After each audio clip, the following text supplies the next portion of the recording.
Viewers, இன்னைக்கு நம்மளுடைய வாகை தமிழா சேனல்ல பார்க்குறது என்ன அப்படின்னா, கற்பூரவள்ளி ரசம் எப்படி பண்ணுறது அப்படிங்கிறது சேனலில் பார்க்கலாம் வாங்க. இது ரொம்ப உடலுக்கு ரொம்ப நல்லது. சளி பிரச்சனை இருக்கிறவங்களுக்கு இந்த கற்பூரவள்ளி ரசம் ரொம்ப ரொம்ப நல்லது. இந்த மாதிரி இது மழை காலங்களில் இந்த ரசத்தை வச்சு குடிச்சிங்க அப்படின்னா சுத்தமாக சளி பிரச்சனையே இருக்காது. இது வந்து கற்பூரவள்ளி இலை இந்த மாதிரி ஒரு கொத்து அளவுக்கு நீங்கள் எடுத்துக்கலாம். இது நான் ஏற்கனவே நிறைய முறை சொல்லியிருக்கேன், சளி பிரச்சனைக்கு தீர்வுன்னு. சின்ன குழந்தைகள் முதல் கொண்டு இதை பயன்படுத்தலாம். இதில் வந்து பார்த்தீங்க அப்படின்னா இலைய ஒரு தண்டு பகுதி தான், அதை உடைச்சிட்டிங்கனாவே போதும். அதை உடைச்சி நட்டுட்டிங்கன்னா அழகாக வந்து உங்களுக்கு வளர்ந்துடும். இந்த இலைகளை பயன்படுத்தி தான் நம்ம என்ன பண்ண போகிறோம்னா இன்றைக்கி ரசம் வந்து தயார் பண்ண போகிறோம். நல்லா வளர்ந்த இலை, அதனால் வந்து பாருங்கள் ஃப்ரெஷ்ஷாக இருக்குது. வீட்டிலேருந்தே நான் பறித்து வச்சுருக்கேன். நல்லா பார்க்கவே பாருங்கள் ரொம்ப இதாக இருக்குது. இதை வந்து குழந்தைங்களுக்கு இது மாதிரி என்னதுன்னா வதக்கிட்டு அதில் வரக்கூடிய சாறு எடுத்துட்டு ஒரு சங்களவு கொடுத்தீங்கன்னாவே சளி சுத்தமாக க்யூர் ஆயிரும்.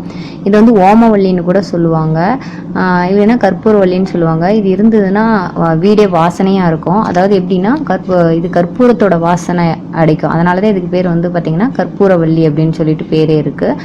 இப்போ இதை பயன்படுத்தி எப்படி ரசம் செய்யுதுன்னு பார்க்கலாம் வாங்க. இதில் பார்த்தீங்கன்னா ஒரு 2 டேபிள் ஸ்பூன் அளவுக்கு நான் வந்து என்ன பண்ணிட்டேன்னா சீரகம் எடுத்துக்கிட்டேன் எல்லாம் மிக்சியில். அப்புறம் 1 டேபிள் ஸ்பூன் அளவு மிளகு எடுத்துக்கிட்டேன்.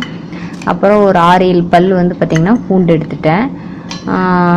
அதுக்கப்புறம் நீங்கள் கையில் வச்சுருக்கக்கூடிய ஒரு கைப்பிடி அளவு கற்பூரவல்லியை நல்லா சுத்தமாக தண்ணியில் கழுவிட்டு அதை வந்து அது கூட சேர்த்திக்கிங்க. மேலும் அது கூட ஒரு தக்காளி, நான் வந்து ஒரு 4-5 பேருக்கு செய்யனால ஒரு தக்காளி பயன்படுத்துகிறேன். நீங்கள் வேணும்னா 2 தக்காளி கூட நீங்கள் போட்டுக்கலாம். ஒரு தக்காளி போதுமானது ஒரு 4 பேருக்கு. அதையும் போட்டுட்டு நல்லா வந்து மிக்சியில் என்ன பண்ண போகிறோன்னா நல்லா அரைக்க போகிறோம்.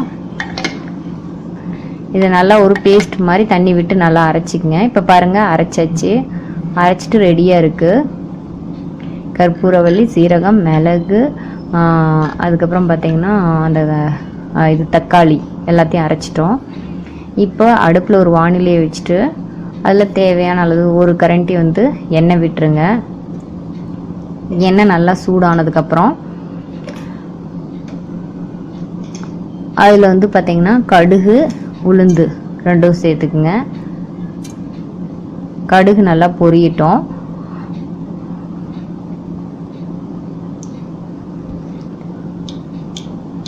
கடுகு பொரிஞ்ச உடனேயும் அது கூட நீங்கள் என்ன பண்ணலான்னா ஒரு சின்ன 2 வரமிளகாய் எடுத்துக்கிட்டேன்.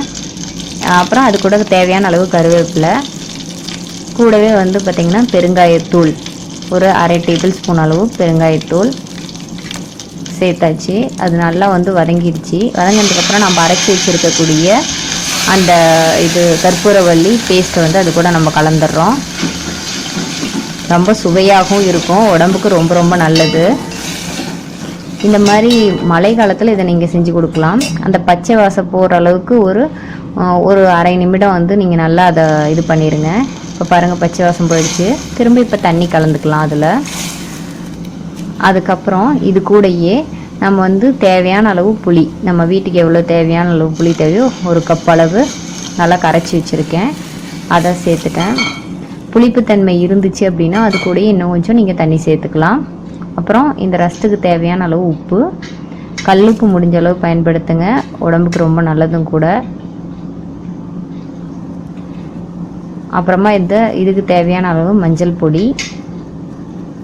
சிலருக்கு மஞ்சள் பொடி போட்டால் பிடிக்காது. அப்புறம் தேவையான அளவு தண்ணி சேர்த்தாச்சு. புளி நீங்கள் டேஸ்ட் பார்த்துட்டு தேவையான அளவு தண்ணி சேர்த்துருங்க. இப்போ இது நல்லா சூடானதுன்னா உங்களுக்கு தயாராகிடும். இதுக்கு இடையில் நம்ம அதுக்கு தேவையான அளவு மல்லி இலைகளை வந்து எடுத்து வச்சுக்கலாம். பாருங்கள் நல்லா ஒரு நுரை வர மாதிரி இருக்கும். ஒரு கொதி வந்தோடனே அடுப்பு ஆஃப் பண்ணிடுங்க. இப்போ இது கூடயே நம்ம எடுத்து வச்சுருக்கக்கூடிய மல்லித்தலையை சேர்த்துருங்க.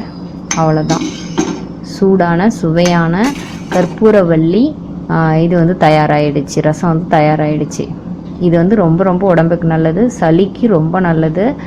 ஒரு 2 நாள் வச்சு கொடுத்தீங்கன்னா போதும், சளி பிரச்சனை சுத்தமாக சரியாயிடும்.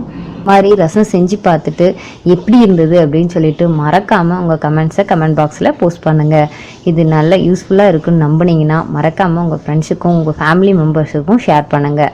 அது மட்டும் இல்லாமல் நம்ம வாகை தமிழர் சேனலில் மறக்காமல் சப்ஸ்கிரைப் பண்ணி வச்சுக்கோங்க. சேனலுக்குள்ளார மருத்துவ குறிப்புகளும் இயற்கை தொடர்பான உணவு பழக்க வழக்கங்களையும் நாங்கள் பதிவேற்ற செஞ்சிட்ருக்கோம்.